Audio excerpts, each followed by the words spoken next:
আমরা কোঠা বাতিল চাই না, চাই কোঠা সংস্কার।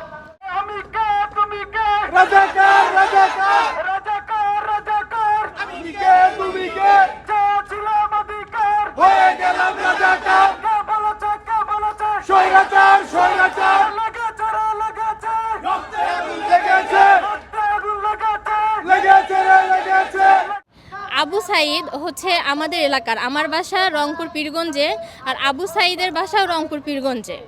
তো ও হচ্ছে আমার মার ভোট করতো, মানে ইলেকশন করতো। তো ওই ছেলে মানে দেশের জন্য যা করলো সেটা আসলে মানে অন্তস্থ থেকে ওর জন্য শুভকামনা করছি, জান্নাতুল ফেরদাউস নসিব করুক। আমি আসলে আর কথা বলতে পারছি না। একটাই, আমরা কোটা সংস্কার চাই। আমরা চাই আবু সাইদ এবং যারা যারা শহীদ হয়েছে আমরা তার বিচার চাই। আমরা চাই শুধু কেন মুক্তিযোদ্ধা কোটার সন্তানরা সব সুযোগ সুবিধা পাবে, আমরা কি পাবো না? আমরা কেন রাজাকার? আমরা সেই প্রতিবাদ করতে আসছি। কেন আমাদের রাজাকার বলা হয়েছে? সবার দাবি একটাই, আমরা কোটা সংস্কার চাই। বর্তমানে যা ঘটছে সেইটা নিয়ে প্রোটেস্ট করতে এখানে আসছি। বাংলাদেশে কোটা সংস্কারের জন্য যে আন্দোলন চলতেছিল সেখানে স্টুডেন্টের শান্তিপূর্ণ আন্দোলনে ছাত্রলীগ, পুলিশ, আরও বহিরাগত মানুষদের আক্রমণ এবং সেইটার উপরও মাননীয় প্রধানমন্ত্রীর তির্যক মন্তব্যগুলো, যেগুলো আমরা সহ্য করতে পারতেছি না, আমরা মূলত সেগুলোর প্রতিবাদ করতেই এখানে আসছি। আমরা আমাদের অস্তিত্বের জানান দিতে আসছি। আমরা এখানে বাংলাদেশের স্টুডেন্টদেরকে সাপোর্ট করতে আসছি, যারা বর্তমান সরকারের একটা সিস্টেমের বিরুদ্ধে আছে। প্রথমত তারা সিস্টেমের বিরুদ্ধে ছিল, পরে যখন প্রধানমন্ত্রী আমাদেরকে উস্কিয়ে দেয়, বাংলাদেশের স্টুডেন্টদেরকে রাজাকার বলে সম্বোধন করে, তখনই এটা আসলে সরকারি রূপ নেয়। তারা সবাই চায় সরকার নিপাত যাক। এখন কেউ কোটা সংস্কার চায় না, এখন চায় রাষ্ট্র সংস্কার। আর আমরা সেই স্টুডেন্টদের পাশেই আছি, আমরা সেই স্টুডেন্টদের জন্যই এখানে আসছি। আমি স্টুডেন্ট হিসেবে এসেছি এখানে। আমি প্রসমত ইউনিভার্সিটিতে আছি, পড়ালেখা করতেছি ব্যাচেলার ডিগ্রি নিয়ে। তো আমাদের দাবি হচ্ছে গিয়ে আমাদের স্টুডেন্টকে রক্ষা করতে হবে। বাংলাদেশের সরকার আমাদের স্টুডেন্টকে মারতেছে ওর বিচারে। আজকেই দেখলাম হেলিকপ্টারের মাধ্যমে পুলিশ বাহিনী নামিয়ে নেওয়া হচ্ছে। তো এটা তো কাম্য নয়, এটা আমরা মানি না।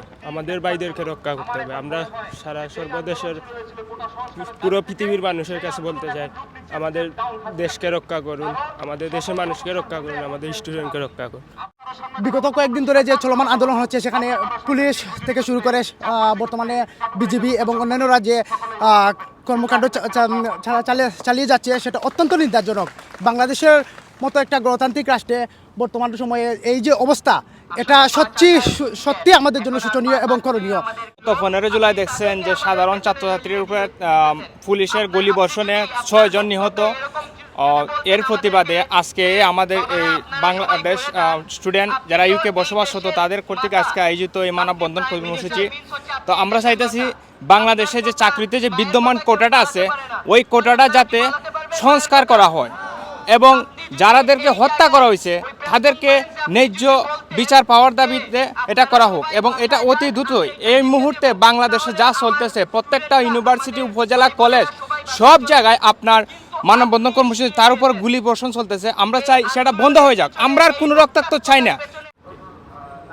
আসলে ধন্যবাদ আপনাদের এখানে আসার জন্য। আমরা বাংলাদেশ স্টুডেন্ট অ্যাসোসিয়েশন ইউকে থেকে আমরা আমাদের আজকের এই প্রোটেস্টটা করতেছি। আসলে এই প্রোটেস্টটা হচ্ছে বাংলাদেশকে, সবাই বলে quota reform, it's not about quota reform, it's about to changing the whole system of Bangladesh. আসলে আমাদের বাংলাদেশের সিস্টেমগুলোতে জং ধরে আছে, কেননা কারণ 18 নিরাপদ চাই আন্দোলনে আমাদের স্টুডেন্টরা আন্দোলন করে ভালোর জন্য মার খায়, আজকে কোটার জন্য আন্দোলন করে মেধার দাবিতে মার খায়। আর কত আমাদের স্টুডেন্টরা মার খাবে? আমাদের একটাই দাবি, বাংলাদেশকে যাতে সুন্দর করে পরিচালনা করা হয়। আমাদের ডিমান্ড হচ্ছে এই যে কোটা আন্দোলন চলতেছে, এই কোটা হচ্ছে সংস্কার করতে হবে। এই যে ছাত্র ভাইয়েরা, ছাত্র বোনেরা ওনারা আন্দোলন করতেছে, 56% হচ্ছে কোটা হচ্ছে এই করা হয়েছে যে মুক্তিযুদ্ধ বা অন্যান্যদের জন্য, কিন্তু আমাদের আন্দোলন হচ্ছে কোটা বাতিল করার জন্য না, কোটা সংস্কারের জন্য। অ্যান্ড আমাদের দাবি একটাই, যদিও আমরা ইউকেতে আছি কিন্তু বাংলাদেশ স্টুডেন্ট হিসেবে যখন বাংলাদেশ ছিলাম তখন আমরা 2017 সালে কোটা আন্দোলন করেছি। এখনও আমরা বাংলাদেশ থেকে আমাদের স্টুডেন্ট ভাইদেরকে সাপোর্ট করতেছি এবং আমাদের দাবি একটাই, শুধু কোটা নয়, পুরো দেশটাই সংস্কারের প্রয়োজন। এই বলে